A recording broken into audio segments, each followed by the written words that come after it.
Bonjour et bienvenue pour cette nouvelle vidéo. Aujourd'hui, ça va être Kankusho, le kata Kankusho. Vous êtes prêts?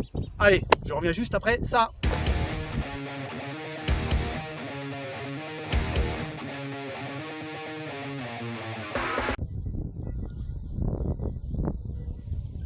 Chaud!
Ah!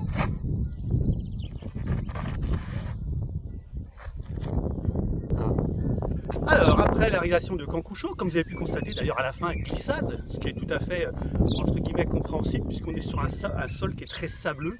Donc effectivement, les appuis, c'est pas les mêmes. Donc effectivement, de temps en temps, ça glisse. Mais c'est ça qui est bien, parce qu'on sort justement de cette zone de confort qu'on appelle tout le temps, où on est bien dans son dojo, tout est parfait avec un beau tatami ou un beau parquet flottant, etc. Là, ici, c'est différent. Donc automatiquement, il y aura des problèmes d'appui, comme vous avez pu constater. C'est bien pour ça qu'exprès, je laisse ce problème d'appui. On aurait pu refaire la vidéo, etc. Non, on met comme c'est comme la réalité. Ok, on triche pas, c'est comme ça, il a été fait comme ça. Donc maintenant, quelques petites explications dans le Kankusho. Il y a des variantes dans le Kankusho, bien sûr, mais il y a des points toujours qui sont très importants au niveau des placements des bras, notamment, et les temps d'armement. Donc quelquefois, il peut y avoir des petites discussions sur les temps d'armement, un peu plus, un peu moins. Je vais essayer d'un petit peu d'expliquer en faisant les petits endroits justement bien pertinents du Kankusho. Allez, c'est parti. Allez, c'est parti. Donc justement, le temps d'armement du Morote Uchiuke. On a un mouvement qui est très tonique avec le Kokutsu, c'est-à-dire dès le premier temps de travail ici, Kokutsu, Morote Uchiuke. Difficulté, c'est le temps d'armement. Quand j'arme, en principe, le temps d'armement de base, il est environ à 45 degrés, ici, pour ensuite faire cette technique. Mais attention, c'est pas parce que j'envoie mes bras là-bas que mon corps lui commence déjà à partir comme ça. S'il part légèrement comme ça, je vais faire un mouvement déséquilibre. La difficulté, c'est j'arme à 45 degrés, mais je comprime mon poids sur la jambe gauche, c'est-à-dire des forces, qu'on appelle ça des forces croisées. Là, je suis ici, 1. Donc vous voyez, ici, je vais déjà commencer à descendre sur ma jambe gauche, ici, légèrement. Et je vais pouvoir pousser dessus pour faire mon Morote Uchiuke. Donc il y a des personnes qui arment à peu près ici, direct, voire quasiment pas, voire un peu plus. Le temps d'armement va aussi dépendre par rapport à votre tonicité.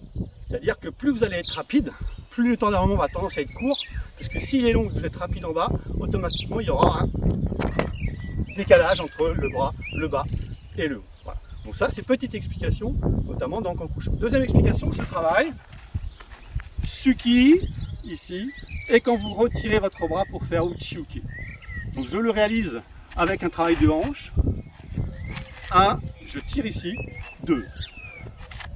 Mais bien entendu, certains le font de cette façon, 1, 2, direct. Okay, donc moi je le fais de cette façon. 1, travail de hanche, qui est excellent en plus, notamment chez les débutants, les premiers, deuxièmes dan, pour continuer le travail qui a été fait depuis leur début de leur apprentissage, de travail de hanche, ici, en gardant toujours le genou dans l'axe, sans qu'il parte, bien entendu, latéralement. Donc je suis bien ici, 1, 2, et je tire ici au niveau de ma hanche. Point suivant, c'est les Manjiuke. Manjiuke, même chose, temps d'armement, c'est sous une forme de Genenbarai. comme si j'allais faire une barre ici, et ouvrir. Même chose, j'ouvre ici, je tire, avoir cette sensation d'étirement.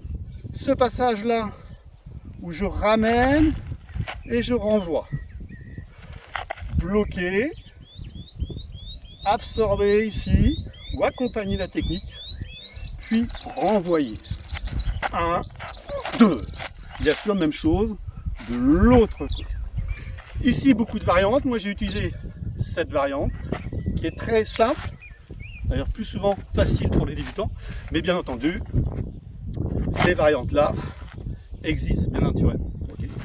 Parce que si je parle de tout ça, aussi des petites variantes, c'est parce que quelquefois, les personnes qui apprennent les katas sont un petit peu perturbées par les variantes, ou ils ne comprennent pas trop, parce qu'avec leur prof, le prof fait comme ceci, puis ils regardent justement sur Internet où ils font autrement, ça peut perturber certaines personnes. Ne soyez pas perturbés par les variantes, il y en a beaucoup, à partir du moment qu'ils sont faciles à expliquer, surtout dans les fameux bunkai, logiquement, si votre prof vous dit de faire comme ça, c'est qu'il y a une raison. Ok ?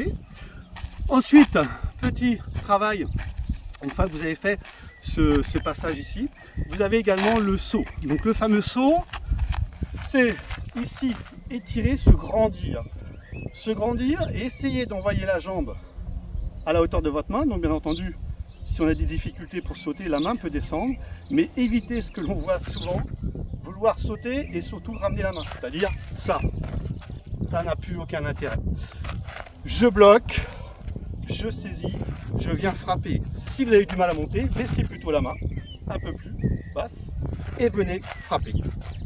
Si vous êtes un peu plus jeune ou plus dynamique, montez ici la main et vraiment gardez votre main de manière que votre jambe vienne ici. D'accord? Donc je suis bien là, ce travail-là, je garde ma main ici. Bam. Et bien entendu, j'accompagne maintenant complètement. Je fais ma rotation. Donc je me suis bloqué exprès et je fais ma rotation. Ensuite, vous avez, depuis un petit moment, on voit la réception d'un saut. Certains s'arrêtent, puis ensuite repartent. Normalement, dès que j'arrive, je rebondis aussitôt. La fin, ici, Uchike Oisuki. Certains le font direct, c'est-à-dire de l'équité ici partent direct pour gagner un certain temps. Quand vous apprenez Kankusho, quand vous n'êtes pas trop sûr, je vous conseille d'armer et ensuite d'attaquer. Voilà. Donc fini pour cette petite vidéo de Kankusho. Maintenant c'est à vous de travailler et aussi amusez-vous comme je le fais dans des endroits où ça glisse, où c'est en pente, etc. Vous allez voir, je vous assure, c'est rigolo. Allez, à la prochaine!